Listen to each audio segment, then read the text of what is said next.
coast. We're going to start in Orlando. Paolo Banchero agreed to a 5-year, $239 million max rookie contract extension. That number will be even higher if he makes All-NBA next season. So, Brian, what should we know about this deal? Well, this is a huge move for the #1 overall pick from a couple of years ago. A great move for the Magic, who lock in their core. If you look at Franz Wagner and Jalen Suggs. The interesting thing about this, Malika, is that he got a player option in the 5th year. That had become almost extinct over the last 3 or 4 seasons. After last decade, we saw a number of players who got that player option. Guys like Donovan Mitchell, Paul George, Kyrie Irving didn't stay with their team. That's certainly something to keep an eye on. Let's head to Indiana. Tyrese Halliburton recovering from the Achilles tear he suffered in the NBA Finals. But this is good to see. He made it to a Fever game on Saturday. Now, Pacers president Kevin Pritchard, he confirmed Tyrese will not play next season. So how is his team positioned, Monica, come his return in 2026? Well, I know we're talking 2026, but I'm still not counting him completely out for 2025. But in 2026, I think you look at this roster, you look at a guy like Jarris Walker, you look at a guy like Thomas Bryant. Yeah. Obviously, if Tyrese Halliburton can come back and duplicate the success this past season, but here's the thing, this team is going to play with speed. With or without him, they will only be better at playing with if he is not available by 2026, but they'll be great once he returns. Chris Paul is a free agent. He told Jamel Hill how much longer he intends to play. At the most, a year. You know, I just finished my 20th season, which is a blessing in itself.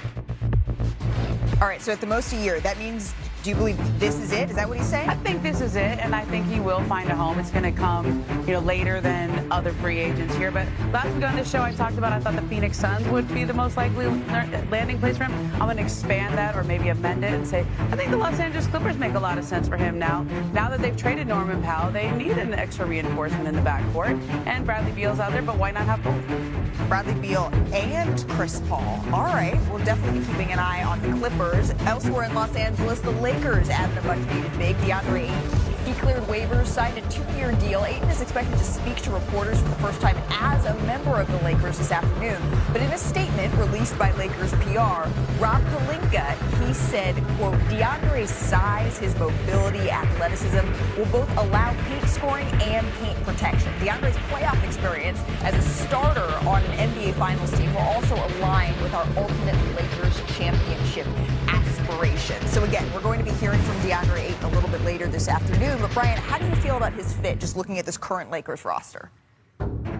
Well, the Lakers needed a center. They had $8 million to play with. That was their limitation. And they get a guy in his prime who has put up terrific numbers, who is going to be highly motivated. The contract he signed has an out after this year, which means that we're going to see potentially a DeAndre Ayton that we haven't seen in a while. He signed that contract with the Suns. He was salty from the moment that he signed it because he had to go get an offer sheet from the Pacers, and he just wasn't the same player over the last few years. All you can ask for from the Lakers, if they, with the situation they were in, was to get a motivated, high-production player at that price. They did. Is he a perfect player? Of course not. He wouldn't have been bought out if he was a perfect player. But the Lakers are in a situation of need. DeAndre Ayton is in a situation of need. We'll have to see how they work together. It feels like Luka Doncic's opinion here, that may be the most important, particularly because we have seen Luka thrive when he has a rim running big. I'm not sure I necessarily describe DeAndre that way. However, he was a part of maybe the most famous alley-oop for the last couple of years, the alley-oop, right? There, yeah. And so Luka is looking for a partner, a tandem. Can DeAndre Ayton be that? I guess he has to be. He's right now he is. Yeah. I don't know if this is the long-term partnership, but he has the opportunity. And obviously, Luka was consulted on this. They have the same representation in Bill Duffy's agency and Neiman Namakian, and there's a synergy there, right? They checked in with Luka. Obviously, he was for this move, and so that's all you need to know here. Like, if Luka's on board, then that's what they got. And I don't know if this is going to be the long-term fit for the Lakers, but this is a make-good contract. And DeAndre Ayton had a lot of success. He was a starting center on that Phoenix Suns team that made the finals, and that was when he had Chris Paul in his ear,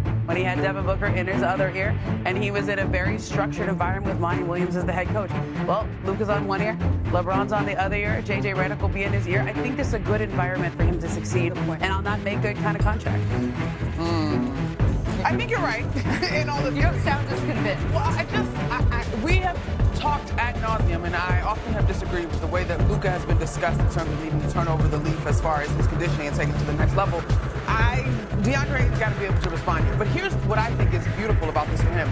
He doesn't even necessarily have to be the same version of himself that he was in the Eagles, right? Luka threw 50 lobs last year. That's 7th in the league in terms of total. That's easy. Yeah. DeAndre Ayton is a bona fide NBA player. He can catch the ball, he can finish at the rim, right? He doesn't even necessarily have to go back or turn the hands of time back the other way. Now, to your point, it is a tremendous opportunity, Ramona, because if he does, and this is a short-term contract, he's going to look like a prize to the rest of the league. He's got to see it as an opportunity. Yeah. And that's something that I think the structure of his contract, he should be motivated to do that. And he brings something different than maybe other bigs that Luka Doncic has played with. He's really efficient in the mid-range, shot 47% from 8 to 16 feet away from the basket. So he provides a little bit of something different here for Los Angeles.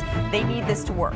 They know that this was the deficiency in their roster in a lot of ways last year. They let some different folks walk. It made some people in the organization feel a certain type of way.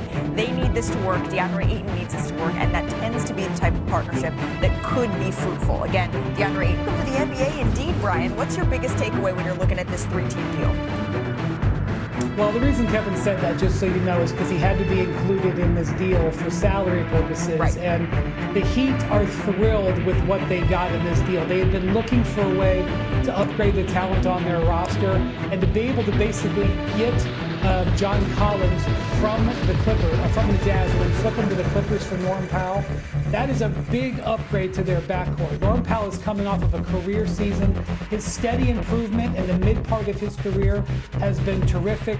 This is definitely the type of move that in an Eastern Conference that frankly is banged up and is devoid of talent. This kind of talent influx is huge for the Heat. And the Clippers make a big move here. They have added a lot to their front court over the last 2 weeks, signing Brook Lopez to be Ivica Zubac's backup, and now adding John Collins, a frontline power forward in the last year of his contract. You assume he's going to be motivated to have a big season. Man, Wendy, repost, retweet, heavy on the what does this mean for the Miami Heat, y'all. Like, when I saw this going down, I'm like, huh? So I just go through this roster tentatively, right? Like, Norman Powell, I'm in on that dude. I don't think last year was a fluke. Certainly it could be one of his career years, but I think he's in place to be able to duplicate that sort of productivity the next couple of seasons. But if you give me Adebayo, Powell, Hero, Wiggins, and Ware, I still think is a little bit of a gem in the league in terms of maybe not knowing how dynamic he is at 7 foot. But in the East, that is sort of open outside of the odds that you just mentioned for the New York Knicks. Like, that's not a bad starting lineup. Sprinkling a little bit of Heat culture, if I may. Yeah. And I don't know, you kind of got to see what can happen down the South. The backcourt is a little crowded. I'm curious if they're done making moves here. But since we're in Los Angeles and Clippers fans are curious, they desperately needed a power forward. That's something that last season you're kind of looking around and saying, all right, Kawhi cannot be taking on all of these minutes, right? Ramona, are they done? How are they feeling? If the East is wide open, the West is crowded. Well, I don't think a team as smart as the Clippers front office would leave themselves